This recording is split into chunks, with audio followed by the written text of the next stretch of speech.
Kələm turşusu ənənəvi üsullarla hazırlanan və gündəlik qidalanmada geniş istifadə olunan qida məhsuludur.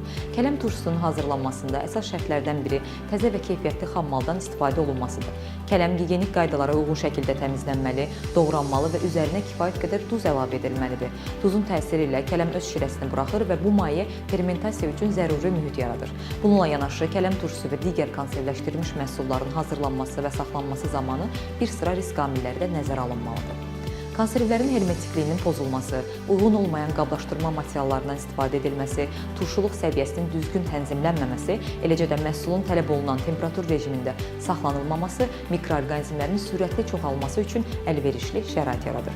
Bu hallar qida məhsulunun həm keyfiyyətinə, həm də təhlükəsizlik göstəricilərinə mənfi təsir göstərir. Düzgün hazırlanmış və uyğun şəraitdə saxlanılan kələm turşusu insan orqanizmi üçün faydalı maddələrlə zəngindir. Fermentasiya nəticəsində yaranan təbii probiotiklər bağırsaq mikroflorasının tarazlığının qorunmasına və həzm sisteminin fəaliyyətinin yaxşılaşdırılmasına kömək edir. Məhsulun tərkibində olan vitaminlər, xüsusilə C və K vitaminləri immun sistemin möhkəmləndirilməsində, lifləri isə maddələr mübadiləsinin tənzimlənməsində mühüm rol oynayır. Eyni zamanda belə məhsullar istehlak edilməzdən əvvəl istehlakçılar tərəfindən qablaşdırmanın bütövlüyü mütləq şəkildə yoxlanılmalıdır. Qapağın şişməsi, sızma halları, məhsulun bulanıq görünməsi, kənar qoxunun və ya dad dəyişikliyinin müşahidə olunması həmin məhsulun istehlaka yararsız və potensial təhlükəli olduğuna dəlalət edir. Bu cür məhsulların istehlakı yol verilməzdir.